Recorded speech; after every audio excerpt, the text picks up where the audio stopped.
Okay, okay, okay.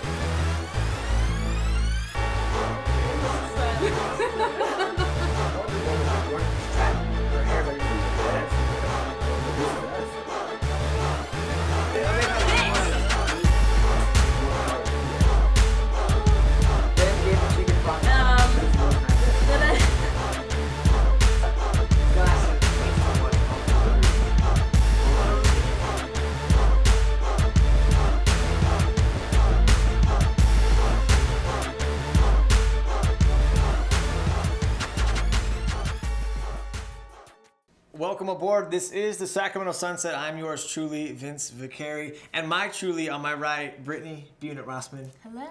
Hand clap, B. What's up? So happy to have you by my side. Oh, I'm happy to be here, Dad. It's yet another day. We're taking a dive into things in the community that you might not yet know about, but we want to bring them to your attention. B, what is on the agenda for today? It is all about recreational baseball in the Sacramento area. So we have Jeremy Schaffer, which is the IT extraordinaire of Morris League. And then we also have Todd Sullivan, which is head of baseball operations, the top dog here tonight, to talk to us about Morris League and what goes on. Exactly, and it wouldn't be complete without the founders of Morris League themselves, Donte and Dominic Morris. We like to call this the Morris League Takeover. It's happening right now on the Sacramento Sunset. So just to give you a little idea of what it's all about, we're going to toss to some video to give you a little background, and we'll be back to let you know what Morris League is all about. Welcome aboard.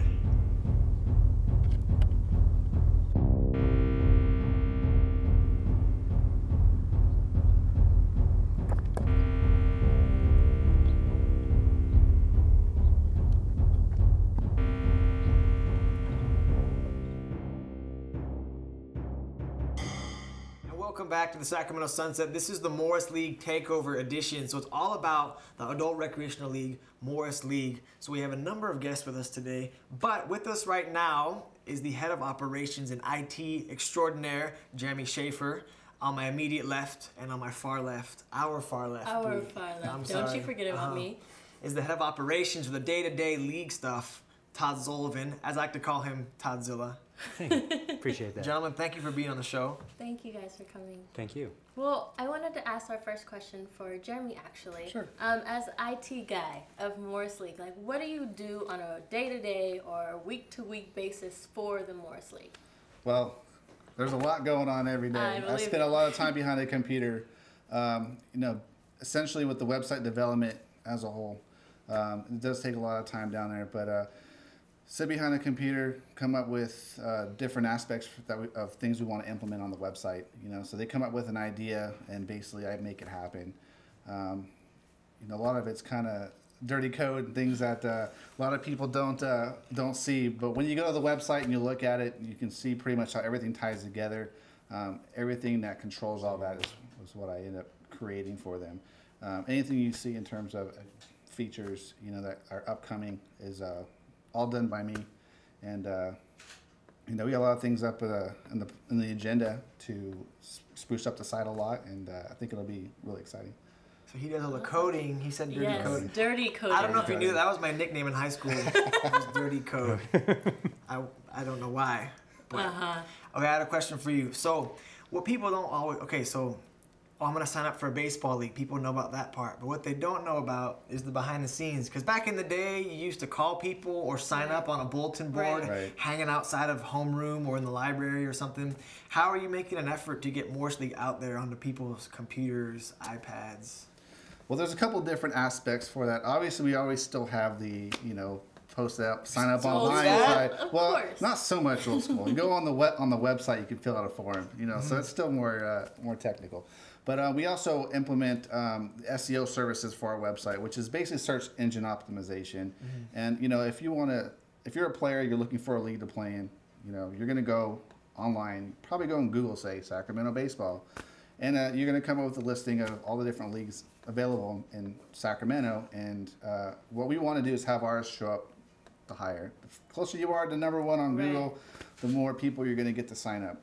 So there's a lot of, in the coding that we do, that I do, in the backside, to tag a lot of our articles and to basically make it easier for the Google crawlers to come in and rank specific keywords that we use in our articles and our website to help our site come up closer to number one.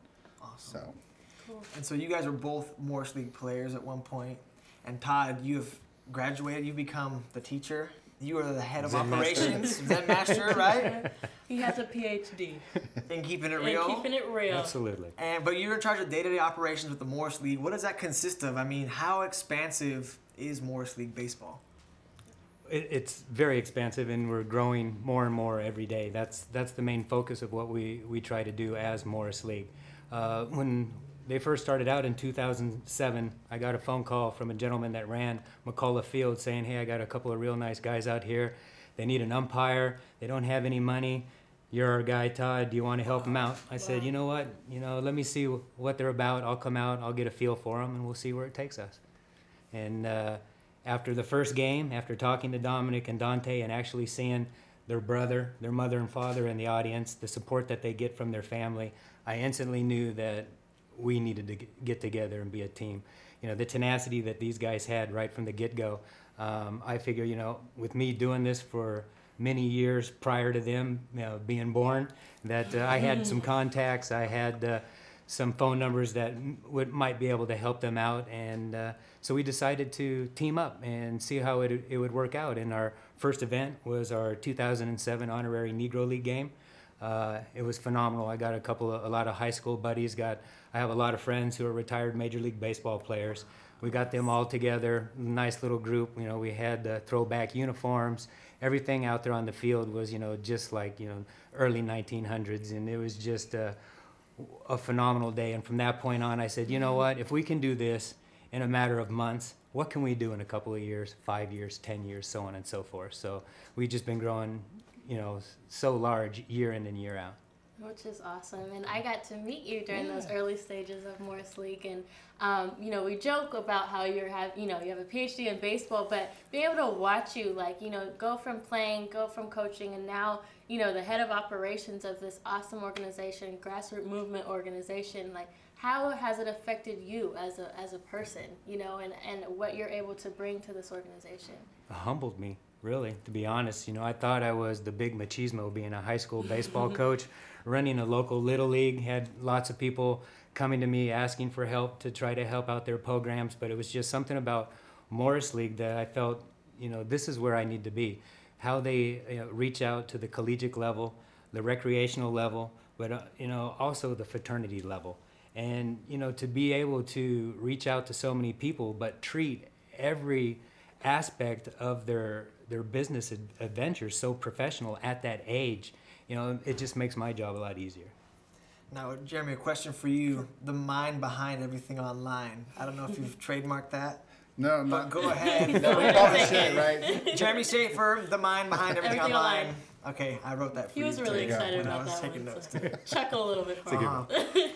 So with everything being wireless and handheld and things being so accessible, do you see down the line having web stuff in the dugout with you guys when you're on the game, keeping track of stats? I mean, what are you trying to push for in the next couple of years? Yeah, we actually, there's some of that stuff already in that we've been working on and using. We have an application that we actually can score the game on the iPad, iPhone, basically play-by-play. And the cool thing about it is it actually ties directly into Facebook, so we can actually do real time. So if someone was away and they have access to the section on their phone, they can just look at it, and as the plays happen, it just kind of shows up, and it is play-by-play, so makes it pretty convenient. Of course, that requires a bit more on the field, internet access and whatnot, but with the, the phones today, they have the wireless capability on the wireless network that you use for your cellular provider to stream all that data. So, it's a lot more easier to do today than it used to be years ago. So awesome. I wanted to ask you, Toddzilla. All righty, buddy. I heard you're a recruiter of sorts. How does that go about? I mean, you scope out people on the streets coming out of high school and another adult league. Because you haven't asked me yet, and I'm hurt. It's just guys, right? Oh, okay, that's fine. Well, I like hanging with you, in the background, yeah, absolutely, in the wings. B's a scorekeeper. She's more than that, but a lot of people ask me that. I've even had professional Major League Baseball players, Todd, how'd you see that? What do you? I played for so many years.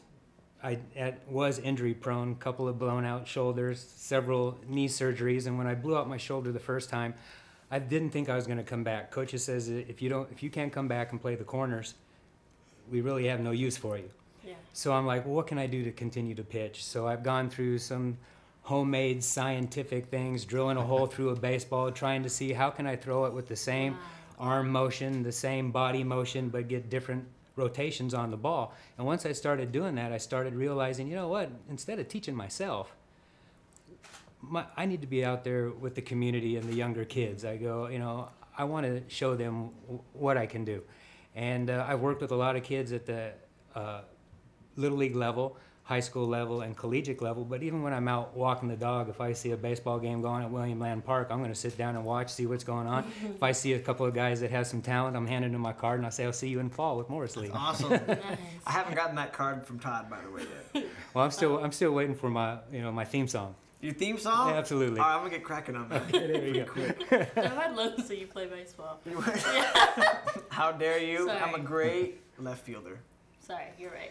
And one last question before we wrap. So it's been going since 2007. Have you guys been seeing a lot of returning players or people taking on different roles, such as yourselves in the Morris League? I mean, what have you seen, Jeremy? I've taken on my own share of roles here. I went from just being a player to being, supporting with the IT stuff that I do, and also managing now the Dragons team is directly managed by me.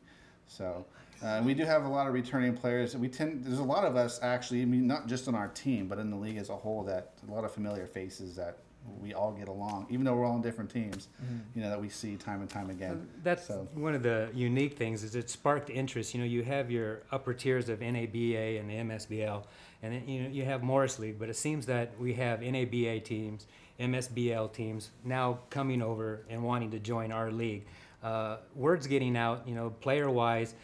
Each team is at least bringing back 5 to 7 players. Most rosters are 13 to 15 guys, so at least you're getting half your roster back.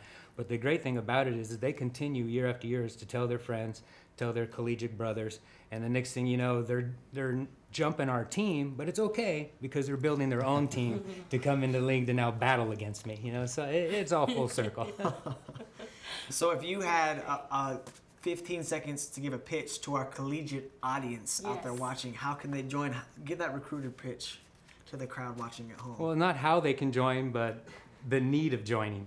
And by coming out to Morris League, fall, spring, or summer with our Sacramento M's, just having the major league level coaching ability and the players that we have coming out, if they're able to take a look at you and professionally getting help, not only from real, actually major league baseball players, but pitching coaches and players such as myself, tends to get a lot of the kids to open up and realize I'm not just being coached by a guy that's coached and maybe played, but somebody who's actually played in the big leagues. It makes a big difference.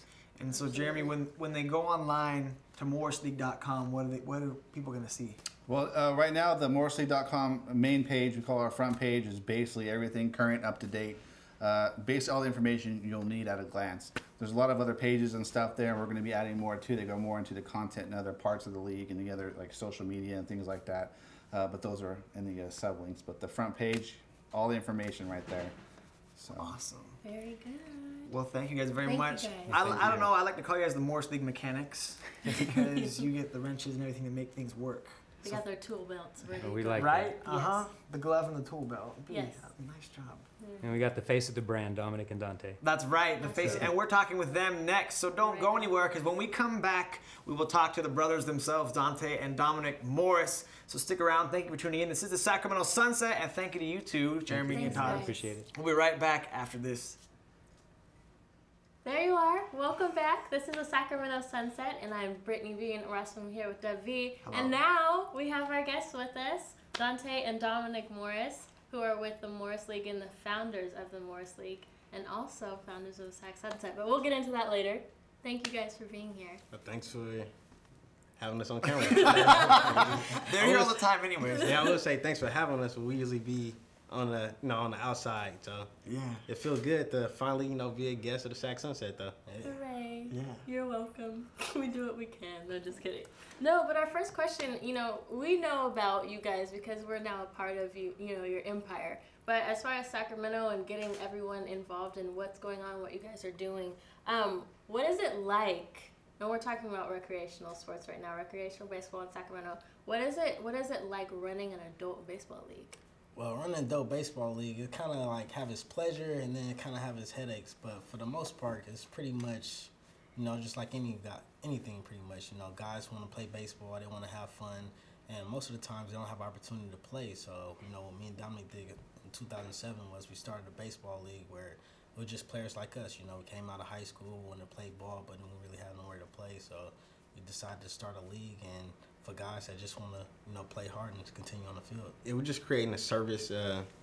We love to play baseball. It's a common interest, so we don't mind like putting it together where we just wanted to play baseball and we wanted to make it in the best way. So we just wanted to get an umpire, get it legit, and from there, like, snowball to something bigger. But, we don't mind doing it. We love playing baseball, so that's why we continue to keep doing it. Awesome. And you enjoy it, right? That's what you guys are all about. Oh, definitely. Now, for those of you guys watching at home, they are indeed twins, if you were asking yourself that question. Got different hairstyles, so that's how you can tell us apart. Yeah. For example, I can tell that you're Donte. Good job. And you're Dominic. Yes. You sure about that? Yeah, I know. Okay. Because he was in the booth on the last segment, and you were on the floor. Is that how you know? I think so. Oh, God. But being brothers running a league, I noticed that there's some days or some weekends where Dominic is in one city and you're in the other. How do you guys divvy up the activities and the duties of running a baseball league? Well, it kind of started naturally, our duties in the league. Mostly Dominic would do the scheduling. I contact the players and the team. So initially we just stuck to our duties. And if he's doing the scheduling and he had to be in a different city and not to stay with the teams, it kind of naturally started that way. But it's pretty much, whatever duties we have, we make sure we split it. And we just go off of, the importance list. If we got to get something handled, we'll make sure at least one of us there so, business can be taken care of. Well, I wanted to know, I was around, thankfully, it's a blessing to be around 2007 to kind of be a part of the Morris League as it, just got on its feet. How would you say that, you guys have evolved from 2007 till now? What are the things that you've seen develop? What are the things you've seen that, need a lot of work on? Like, where can you say you guys are right now? I say we're definitely in a good state to expand.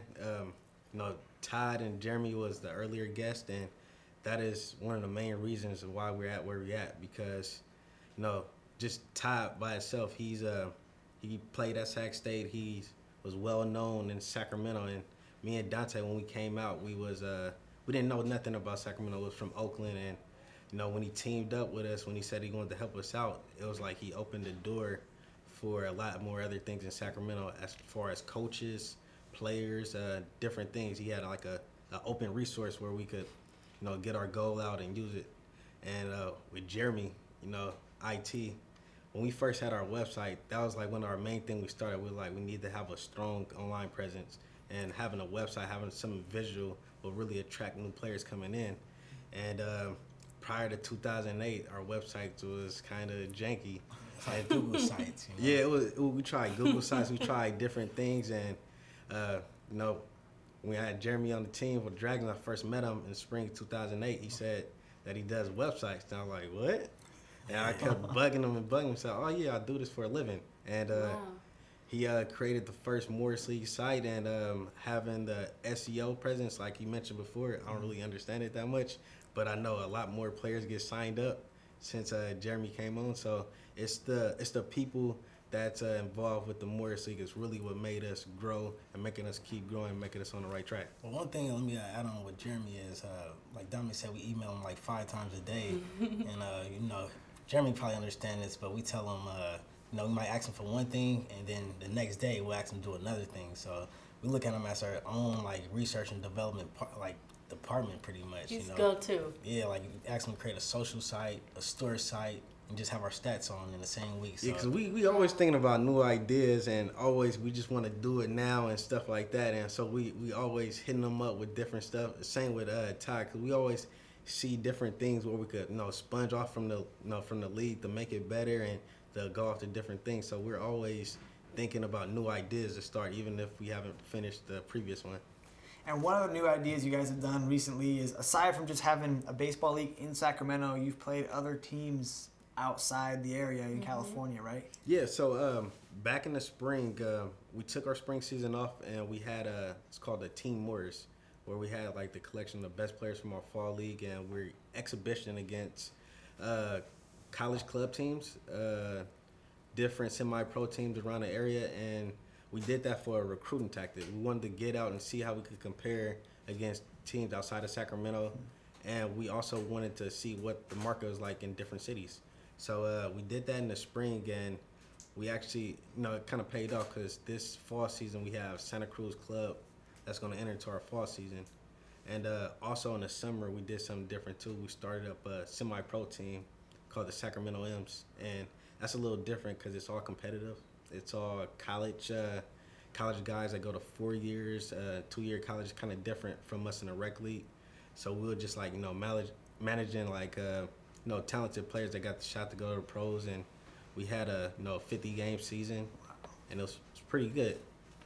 Now, for people watching at home, you guys started this league when you were 18, maybe 19. What advice can you give as young people, young entrepreneurs, young adults, for people who want to start something at home? What's the advice you can give, Donte? Well, one advice you could give is just follow through. Follow through with your goals, follow through with your dreams, because we thought starting a baseball league was kind of far-fetched, but we was like, hey, let's just do it. And so as we had that mentality, we just kept to it, and that's how we got it going. Awesome. And something you guys need to know too, we didn't get a lot to talk about it, but they also have Morris Media, which is a new media empire, which has a Sac Dugout, another show here on Access Sacramento, as well as our show, the Sacramento Sunset. What? So all the production end of this show is with Donte and Dominic Morris. So I want to say thank you guys for doing that and for lifting us up to the next level. It's great to be on this page, this chapter of life with you guys. So thank you very much. I know we're out of time, Dee. Yes. We're going to come right back with a letter from our viewers. It's Sacramento Sunset Letters. Don't go anywhere. We'll be right back. Welcome back, everyone. It is now time for the Sunset Letters, where you write into us, and we try our best to help with your questions. Try our best. We do it, Dee. Will we get it done.com. I was just being modest. Now, Deb, where's the letter? Letter. Break it out. Oh, I yes. see it. I forgot I checked the mailbox on the way in today. What we got? This week's letter comes from Margaret in Citrus Heights. Okay, She's Margaret. either 19 or 59 with a name like Margaret, hard to tell. Oh, gosh. She says, Dear Sacramento Sunset, my best friend has been dating her new boyfriend for 2 weeks now. Her new boyfriend has no job and no car and constantly waits on her for her to do everything for him. Okay. For example, last week he called her in the middle of the night to pick him and his friends up from the social nightclub in downtown Sacramento to take him to Beast Luz, the popular college hangout around Sac State. And she came all the way from Citrus Heights to downtown to take him to Sac State or to Beast Luz. She says her friend is a sweetheart and one of the nicest people I know. My question is, B, yes, what is the best way to let Sharon know that this guy is no good for her without stirring up drama and sounding like a hater? B, that sounds like a question for you to address. Does it? As a woman-to-woman thing. I'll chime in, perhaps. Okay. Well, Margaret, here's how I feel. One, you're a very concerned friend, which is nice. You kind of sound like me, a little, protection-oriented.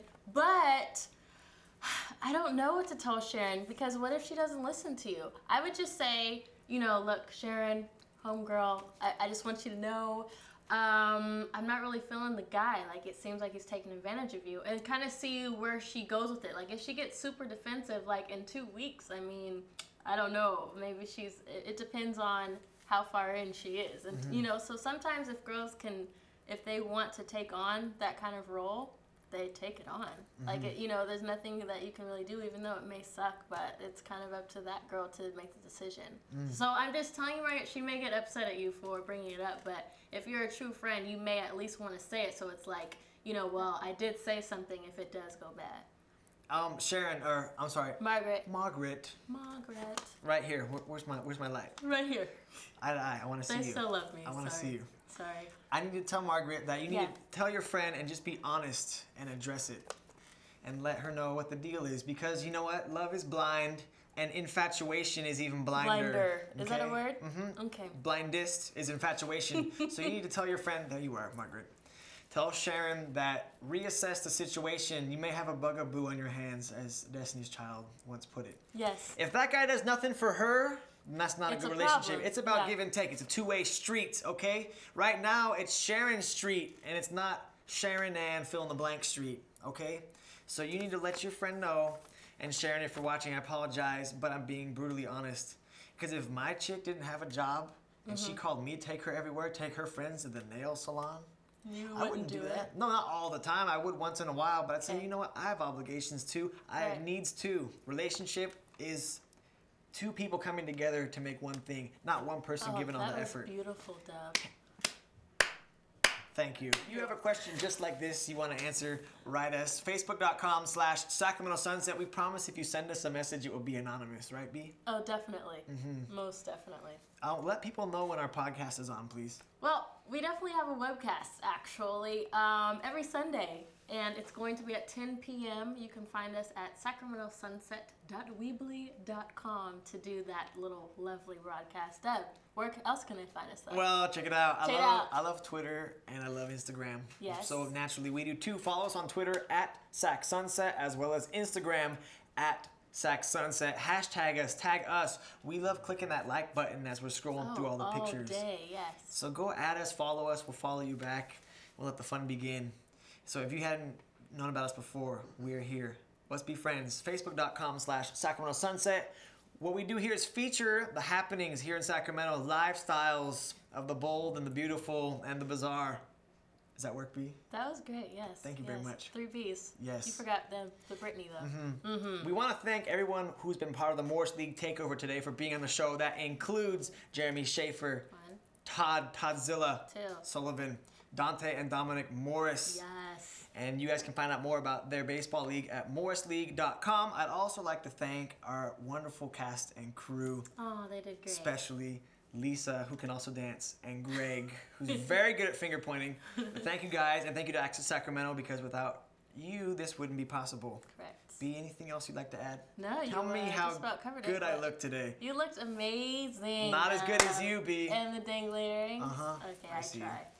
We do this each and every Thursday night at 8:30 p.m. Thank you very much. So for everyone here, for all of Morris League, and for my lovely Sister on the Move co-host, Brittany, I'm Vince, wishing you good luck, good health, and good times. Good night, Sacramento.